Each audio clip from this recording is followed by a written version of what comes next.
العلماء، علماء و عوام میں حائل خلیج دور کرنے کی ایک منفرد کاوش۔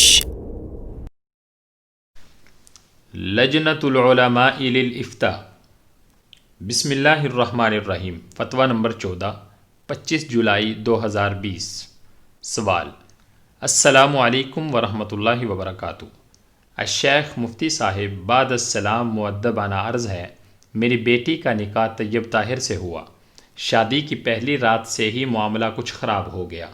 خامد نے بیوی کو پہلی رات ہی کہہ دیا کہ تو مجھے پسند نہیں تھی، میں نکاح کسی اور سے کرنا چاہتا تھا، لیکن میرے ابو نے تیرے ساتھ کروا دیا۔ معاملہ پھر چلتا رہا۔ 2 مہینے کے اندر اندر خامد نے بیوی کو مارا۔ بیوی والدین کے گھر لوٹ آئی۔ اس طرح معاملہ طلاق تک پہنچ گیا۔ پھر لوگوں نے دیکھا کہ گھر اجڑ رہا ہے تو صلح کی کوشش کی گئی۔ لڑکی کے گھر والوں نے صلح کی شرط رکھ لی کہ صلح اسٹامپ پیپر پر ہوگی۔ اسٹامپ پیپر پر شرائط موجود ہیں۔ پھر بیوی اپنے گھر واپس لوٹ گئی۔ پھر 2 مہینے کے اندر اندر خامد نے دوبارہ مارا اور شدید مارا۔ لڑکی پھر والدین کے گھر لوٹ آئی۔ 4 مہینے بیوی اپنے والدین کے گھر رہی۔ اس کے بعد لڑکے نے طلاق بھیج دی۔ طلاق کے بعد عدت بھی مکمل ہو گئی۔ سوال یہ ہے کہ لڑکے نے طلاق تو دے دی، اسٹامپ پیپر پر مکان دینے کا معاہدہ تھا۔ اس طلاق کی صورت میں اب لڑکا اپنی بیوی کو جو اسٹامپ پیپر پر معاہدہ کیا ہے، اس معاہدے کے مطابق گھر دے گا یا نہیں؟ یعنی اس معاہدے پر عمل کرے گا یا نہیں؟ آیا لڑکی اس کے گھر کی حقدار ہے یا نہیں؟ اسٹامپ پیپر اس سوال کے ساتھ موجود ہے۔ سائل: مستری الہی بخش۔ جواب: الحمدللہ وحدہ والصلاۃ والسلام علی من لا نبی بعدہ۔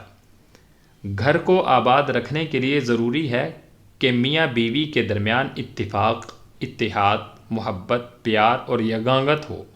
اگر یہ چیزیں نہ ہوں تو پھر شرائط و معاہدے سب بیکار ثابت ہوتے ہیں، بلکہ الٹا اثر ہوتا ہے کہ دل پر گرہ لگ جاتی ہے کہ فلاں نے مجھ سے شرائط لکھوا کر مجھے باندھنے کی کوشش کی ہے۔ لیکن پھر بھی اگر کوئی شرط اور معاہدہ طے پاتا ہے تو اس وعدے اور شرط کو پورا کرنا ضروری ہے۔ رسول اللہ صلی اللہ علیہ وسلم نے فرمایا: المسلمون علی شروطہم، سنن ابی داؤد 3994۔ مسلمان اپنی شرطوں کی پاسداری کرتے ہیں، لہٰذا جو معاہدہ اور شرط ہو اسے پورا کرنا مومن کی نشانی اور ایمان کی علامت ہے۔ جہاں تک تعلق ہے صورت مسئولہ میں موجود شرط کا، تو یہ کافی گھمبیر مسئلہ ہے۔ اسٹامپ پیپر موجود تو ہے، لیکن وہ مبہم سا ہے، جس میں وضاحت نہیں ہے کہ بیوی کو مکان، موبائل وغیرہ لے کر دینے کی جو بات کی گئی ہے وہ اس صورت میں ہے کہ وہ دونوں میاں بیوی کی حیثیت سے ہوں، یا پھر طلاق وغیرہ کے بعد بھی وہ اس شرط کو پورا کرنے کا پابند ہوگا۔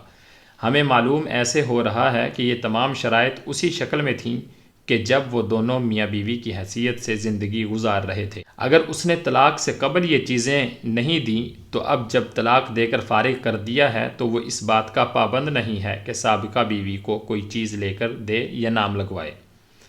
تحریر کے اندر اختلاف کی صورت میں ثالثی کا بھی ذکر ہے، لہذا مناسب ہوگا کہ ایک مجلس مقرر کر کے فریقین اتفاق رائے سے ثالث مقرر کر لیں اور جو فیصلہ ہو اس کے مطابق عمل درآمد کریں۔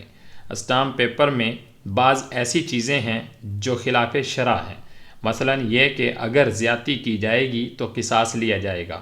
اس طرح کی باتیں گھر کو آباد کرنے والی نہیں ہوتی۔ واللہ اعلم بالصواب۔ وآخر دعوانا ان الحمدللہ رب العالمین۔ مفتیان کرام، فضیلت الشیخ ابو محمد عبدالستار حماد حافظہ اللہ رئیس اللجنہ، فضیلت الشیخ عبدالحلیم بلال حافظہ اللہ، فضیلت الشیخ جاوید اقبال سیالکوٹی العلماء، حافظہ اللہ۔ علماء و عوام میں حائل خلیج دور کرنے کی ایک منفرد کاوش۔